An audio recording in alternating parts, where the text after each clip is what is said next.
Before you begin, remove the access panel, the main bezel, and the drives cage.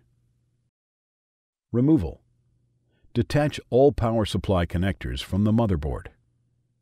Note, the motherboard connectors have a latch that must be pressed to release the connectors.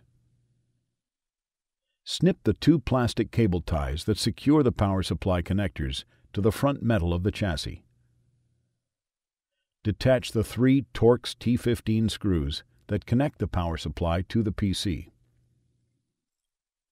Press the latch at the inside edge of the power supply in the unit and slide the power supply into the PC before fully removing it from the unit.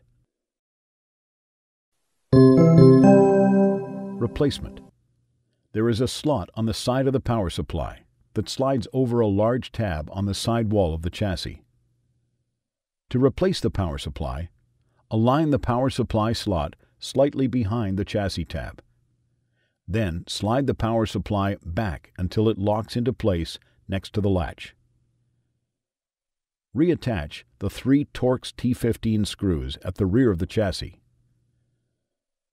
Secure the power connectors to the front of the chassis with 2 plastic cable ties. Note, the bottom cable tie should be the only cable tie to secure both sets of cables. Reconnect all power connectors to the motherboard.